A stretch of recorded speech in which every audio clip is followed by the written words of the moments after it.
말씀을 나누기에 앞서 교회 소식 전해드리겠습니다. 내일 주일 설교는 담임 목사님 휴가 관계로 전 장로회 신학대학교 조직신학 교수이자 현재는 객원 교수로 섬기고 계시는 최윤배 목사님께서 말씀 전해주시겠습니다.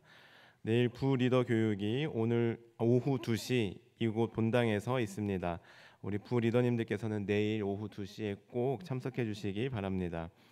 다음 세대 여름 사역을 위해 기도해 주시고 정성스러운 후원도 부탁드립니다.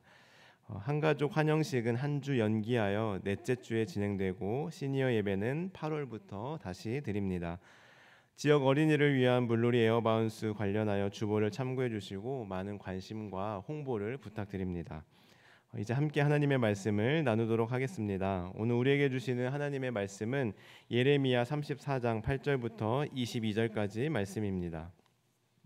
예레미야 34장 8절부터 22절까지 말씀, 제가 가진 성경은 구약 1108쪽에 있습니다. 네, 우리 한 절씩 함께 합독하도록 하겠습니다. 시드기야 왕이 예루살렘에 있는 모든 백성과 한 가지로 하나님 앞에서 계약을 맺고 자유를 선포한 후에 여호와께로부터 말씀이 예레미야에게 임하니라. 그 계약은 사람마다 각기 히브리 남녀 노비를 놓아 자유롭게 하고 그의 동족 유다인을 종으로 삼지 못하게 한 것이라.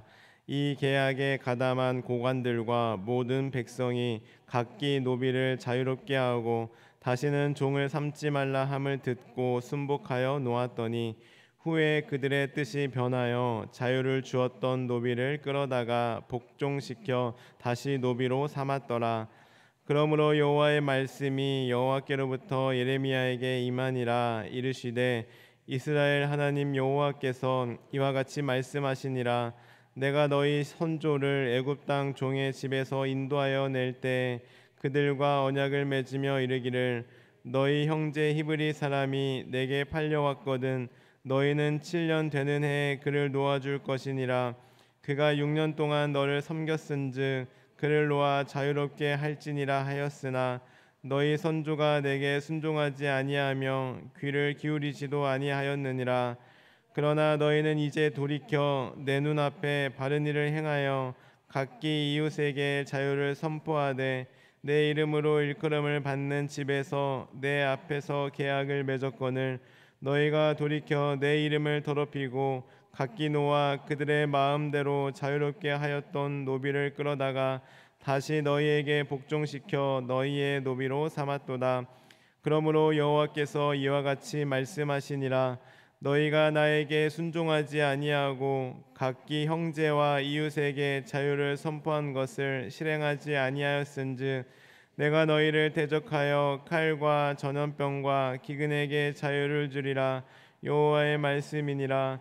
내가 너희를 세계 여러 나라 가운데 흩어지게 할 것이며 송아지를 둘로 쪼개고 그 두 조각 사이로 지나매 내 앞에 언약을 맺었으나 그 말을 실행하지 아니하여 내 계약을 어긴 그들을 곧 송아지 두 조각 사이로 지난 유다 고관들과 예루살렘 고관들과 내시들과 제사장들과 이 땅 모든 백성을 내가 그들의 원수의 손과 그들의 생명을 찾는 자의 손에 넘기리니 그들의 시체가 공중의 새와 땅의 짐승의 먹이가 될 것이며 또 내가 유다의 시드기야 왕과 그의 고관들을 그의 원수의 손과 그의 생명을 찾는 자의 손과 너희에게서 떠나간 바벨론 왕의 군대의 손에 넘기리라.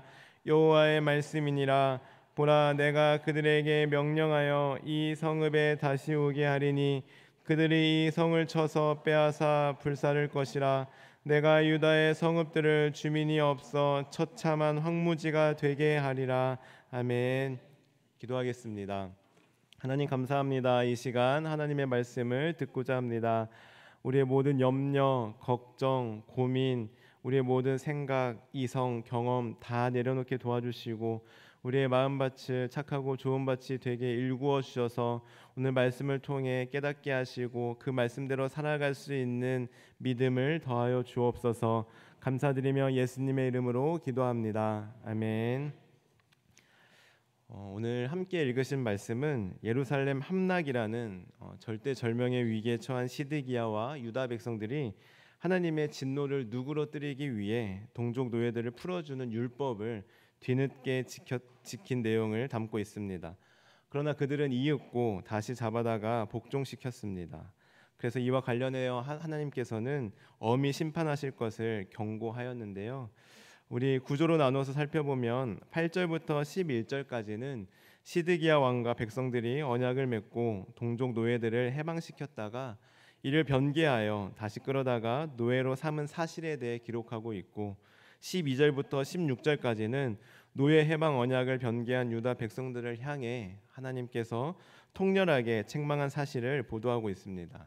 그리고 마지막으로 17절부터 22절까지는 노예 해방 언약을 어긴 유다 백성들을 향한 하나님의 심판 경고로 유다가 이방 민족의 침임을 받아 성들이 황폐화될 것이며 왕과 방백과 백성들이 사륙당하게 될 것을 예언한 사실에 대해 보도하고 있는데요. 우리 이러한 내용을 바탕으로 이제 한 절씩 함께 살펴볼 때 우리 먼저 10절의 말씀 다시 한번 읽어볼까요? 10절입니다. 시작. 이 계약에 가담한 고관들과 모든 백성이 각기 노비를 자유롭게 하고 다시는 종을 삼지 말라 함을 듣고 순복하여 놓았더니. 아멘. 우리가 잘 알고 있듯이 구약의 율법 중에는 이스라엘 백성들 가운데 부득이하게 동족을 노예로 삼았을 경우 6년 동안만 노예로 삼고 제7년에는 해방시켜 주도록 하는 율법이 있었습니다. 그 율법이 신명기 15장에 분명히 기록되어 있는데요. 제가 신명기 15장 12절부터 14절까지 말씀을 읽어드리겠습니다. 내 동족 히브리 남자나 히브리 여자가 내게 팔렸다 하자. 만일 6해 동안 너를 섬겼거든 7째 해는 너는 그를 놓아 자유롭게 할 것이요, 그를 놓아 자유롭게 할 때에는 빈손으로 가게 하지 말고 내 양 무리 중에서와 타작 마당에서와 포도주 틀에서 그에게 후히 줄지니 곧 내 하나님 여호와께서 내게 복을 주신 대로 그에게 줄지니라. 아멘. 이처럼 노예를 그리고 종을 대우하는 법에 대해 분명히 기록하고 있었고, 유다 백성들은 분명히 이 율법을 알고 있었습니다. 그러나 당시 유다 백성들은 이 율법을 무시하여 7년이 지난 동족 노예를 해방시켜주지 않았고 계속해서 노예로 삼았습니다. 그러던 중 시드기야가 갑자기 백성들과 언약을 맺고 노예들을 해방시켜 주었습니다. 그러나 얼마 못 돼요. 시드기야와 백성들은 약속대로 놓아준 노예들을 다시 잡아들였고, 이 사실과 모습에 하나님께서는 분노하셨는데요. 어느 정도로 분노하셨냐 하면 16절에 보시면 너희는 내 이름을 더럽혔다라고 말씀하실 정도였습니다. 즉 하나님은 풀어준 노예들을 다시 잡아들인 것에 대해서 내 이름을 더럽힌 행위다라고 간주하였습니다. 또한 너희가 노예를 놓아주지 아니한 것처럼 너희들도 이방 민족의 포로로 노예로 잡혀가게 하겠다라고 경고하셨고요. 뿐만 아니라 칼과 전염병과 기근이 돌 것이며 세계 여러 나라들 가운데 흩어질 것이고 유다를 원수의 손에 넘겨 그 시체가 새와 짐승의 먹이가 되게 할 것이라는 그런 무시무시한 경고를 남기십니다.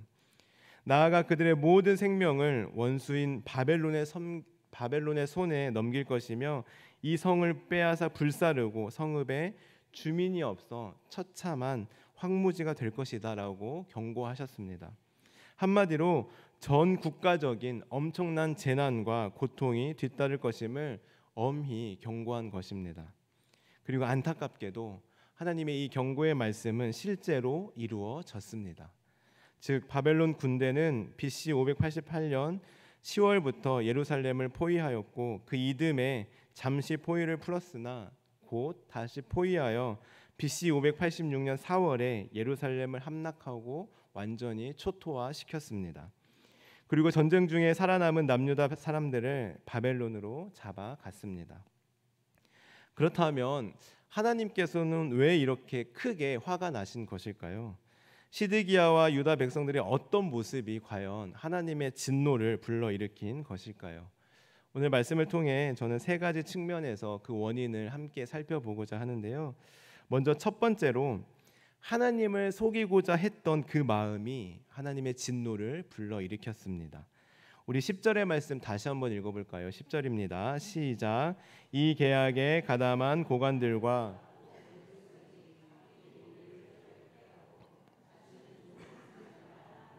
순복하여 놓았더니, 여기까지만 보면 시드기야가 참 대단한 결단을 했다, 참 훌륭한 왕이다 라고 생각하실지 모르겠지만, 사실 이것은 시드기야가 진심으로 회개하며 내린 신앙적인 결단에서 나온 조치는 아니었습니다. 즉 시드기야와 백성들은 예레미야의 예언대로 바벨론의 느부갓네살 왕이 예루살렘을 포위함으로써 예루살렘이 함락할 수밖에 없는 그런 위기에 직면하자 다급해지자 하나님의 그 진노를 누구려뜨려 보고자 생각해낸 꾀였던 것입니다. 한마디로 율법을 지키는 척 함으로써 하나님의 분노를 누구려뜨리고자 한 것이죠. 이 의도를 어떻게 알 수 있습니까? 우리 11절의 말씀도 함께 읽어볼까요? 11절입니다. 시작. 후에 그들의 뜻이 변하여 자유를 주었던 노비를 끌어다가 복종시켜 다시 노비로 삼았더라. 아멘. 이처럼 유다 백성들은 일시적으로 동족 노예들을 풀어주었고, 그때 시드기야가 의지했던 애굽 군대의 진격으로 바벨론 군대가 일시적으로 예루살렘의 포위를 푸는 것을 보고 하나님의 진노가 그친 것으로 착각했습니다. 그래서 바로 돌변하여 이윽고 해방시킨 노예들을 다시 잡아들인 것인데요. 이러한 시드기야와 백성들의 모습을 보면서 여러분은 어떤 생각이 드십니까? 마치 우리의 모습과 비슷하지 않습니까? 우리 또한 유다 백성들처럼 나에게 어떤 어려움과 문제가 찾아왔을 때 왠지 하나님의 경고인 것 같아서 다시 하나님을 잠깐 찾고 회개하고 예배도 잘 드리고 순종합니다. 그러다가 그 문제가 조금씩 풀리기 시작하면, 해결될 것처럼 진행되면 또다시 언제 그랬냐는 듯이 우리는 하나님을 잊어버리고 내 마음대로 살아가는 그 모습이 바로 시드기야와 유다 백성들의 모습과 비슷한 것 같습니다. 여러분, 그렇다면 과연 하나님이 그 속셈을 모르실까요? 당연히 아시겠죠. 하나님은 우리를 만드신 하나님이시고 우리의 머리털까지 세신 바 된 하나님이신데 우리의 그 마음을, 그 속셈을 모르실 리가 없습니다. 하나님은 우리가 어떠한 마음으로 기도하고 있는지, 우리가 어떠한 마음으로 말씀을 받고 있는지, 우리가 어떠한 마음으로 순종하며 어떠한 마음으로 신앙생활을 하고 있는지 다 알고 계십니다. 그렇기 때문에 우리는 하나님을 속일 수 없습니다.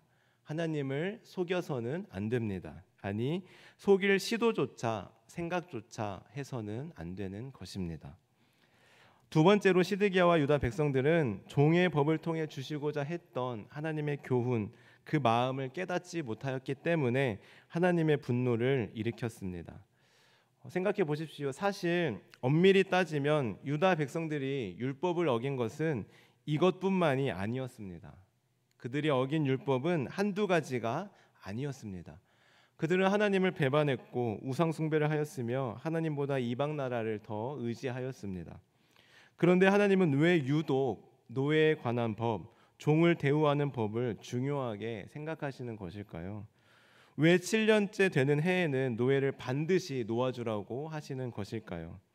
그것도 빈손으로 가게 하지 말고 후히 주고 잘 챙겨서 돌려보내라고 하시는 것일까요? 그 이유가 신명기 15장 15절에 기록되어 있는데요. 제가 읽어드리겠습니다. 너는 애굽 땅에서 종 되었던 것과 내 하나님 여호와께서 너를 속량하셨음을 기억하라. 그것으로 말미암아 내가 오늘 이같이 너에게 명령하노라. 아멘. 그렇습니다. 하나님께서 노예들을 7년째에는 반드시 놓아주라고 하신 이유는 바로 너희도 원래는 애굽 땅에서 노예였지 않느냐. 그러나 내가 아무런 조건 없이 너희들을 구원하였다. 너희도 원래 종이지 않았느냐. 그러나 내가 너희를 속량하였음을 기억하여라 라고 말씀하고 있는 겁니다. 한마디로 너희의 주인은 바로 나다. 인간의 주인은 인간이 될 수 없다. 이 땅 모든 인간의 주인은 바로 나다. 이것을 기억해라. 이것을 기억하기 위해 너희의 노예를 풀어주어라 라고 말씀하신 것입니다. 그렇습니다. 사랑하는 성도 여러분, 우리 또한 죄의 종이었습니다. 우리 모두는 죄의 노예였습니다. 그러나 하나님께서 우리를 속량해 주셨고 우리를 구원해 주셨습니다. 우리를 해방시켜 주셨습니다. 아무런 조건 없이 말입니다. 오직 하나님의 은혜로 말입니다. 따라서 우리 삶의 주인은 나 자신이 아니라 바로 하나님이십니다. 그리고 이 사실을 먼저 알고 있는 하나님의 백성들은, 하나님의 자녀들은 나뿐만 아니라 이 땅의 모든 사람들의 주인이 바로 하나님이심을 알도록 인정하도록 도와주어야 하는 사명이 우리에게 있는 것입니다. 그렇기 때문에 이스라엘 백성들은 아무리 합법적으로 노예를 두었다 할지라도 반드시 7년째 되는 해에는 예우를 다하여 풀어주어야 하는 것입니다. 7년째 풀어줌으로 인해 너의 주인은 내가 아니다. 너의 영원한 주인, 진정한 주인은 바로 하나님이심을 꼭 기억하여라 라고 깨닫게 해주며, 동시에 나 자신도 내 인생의 주인은 내가 아니라 하나님이시다. 내가 아무리 잘났어도 내 인생의 주인은 바로 하나님이심을 늘 기억하도록 하기 위함이었던 것입니다. 마찬가지입니다. 내가 세상에서 아무리 높은 위치에 있다 할지라도, 내가 직원을 거느리고 있는 위치에 있다 할지라도 우리는 아랫 사람들을 무시하거나 갑질하거나 노예 부리듯이 대해서는 안 됩니다. 내가 내 자본으로 고용한 사람이야. 그렇기 때문에 노예 부리듯이 내 마음대로 할 수 있어. 너의 주인은 사장인 나야. 당신의 주인은 상사인 나야가 아니라 나의 주인이 하나님이신 것처럼 당신의 주인도 하나님이십니다 라는 사실을 우리는 우리의 말과 행동을 통해, 우리의 삶을 통해 보여주어야 하는 것입니다.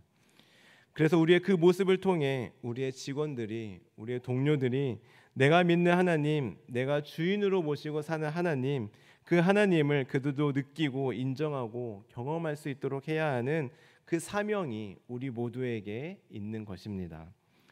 뿐만 아니라 우리 또한 매일매일, 매 순간순간 내 삶의 주인은 내가 아니라 바로 하나님이심을 기억하며 살아야 합니다. 세 번째로, 시드기야와 유다 백성들은 하나님과의 약속을 가볍게 여겼기 때문에 하나님의 진노를 불러일으켰습니다. 우리 18절의 말씀 함께 읽어보겠습니다. 18절입니다. 시작. 송아지를 둘로 쪼개고 그 두 조각 사이로 지나매 내 앞에 언약을 맺었으나 그 말을 실행하지 아니하여 내 계약을 어긴 그들을. 아멘. 이처럼 이스라엘 백성들은 언약을 맺을 때 그 언약을 성실히 지킬 것을 하나님의 이름으로 맹세하고 짐승을 줄로 쪼갠 후 그 쪼개진 짐승 사이로 언약의 당사자가 지남으로써 언약 중수에 대한 성실성을 보증하였습니다. 즉 이러한 언약 체결 절차는 언약을 체결하는 쌍방이 언약을 준수함에 있어서 목숨으로 보증한다, 꼭 지키겠다라는 의미가 담겨져 있는데요. 그런데 유다 백성들은 이러한 관습대로 언약을 체결하고도 이를 지키지 않았습니다. 따라서 이 언약의 증인 되시는 하나님께서는 언약을 변개한 유다 백성들을 엄히 징계하시고 작정하신 것인데요. 여러분, 약속은 정말 중요한 것입니다. 그래서 약속은 꼭 지켜야 합니다. 반드시 지켜야 합니다. 때로는 그 약속이 나중에 알고 보니 나에게 손해를 입히게 된다 할지라도, 그 약속이 나를 귀찮게 할지라도, 그 약속이 나에게 아픔으로 다가오고 내 자존심을 상하게 한다 할지라도 한번 약속을 했으면 일단은 무조건 지켜야 하는 것입니다. 그런데 사실 생각해 보면 약속은 그 내용 자체도 중요하지만 누구와의 약속인가도 매우 중요합니다. 다시 말해, 내가 그 약속을 정말 중요하게 여긴다면, 상대방을 진심으로 소중하게 생각하고 귀하게 여긴다면 그 사람과의 약속은 어떤 일이 생기더라도 어떻게 해서든지 꼭 지킵니다. 아무리 바빠도 지킵니다. 그러나 나도 모르게 조금이라도 마음에 이 사람과의 약속은 상황에 따라 바뀌어도 이해할 거야, 괜찮아 하는 마음이 조금이라도 있으면 언제든지 변하게 되는 게 바로 사람의 심리입니다. 생각해 보십시오. 만약에 여러분이 사업을 하는데 그 사업에 몇십억, 몇백억이 달려있는 계약을 어떤 파트너와 체결하기로 약속이 되어 있다고 가정해 보십시다. 여러분이라면 그 약속 까먹겠습니까? 그 약속 잊어버리겠습니까? 아니요. 아무리 바쁘더라도 어떻게 해서든지 그 약속 지켜냅니다. 어떻게 해서든 그 약속 지킵니다. 왜요?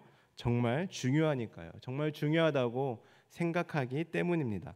정말 중요한 사람과의 약속이기 때문입니다.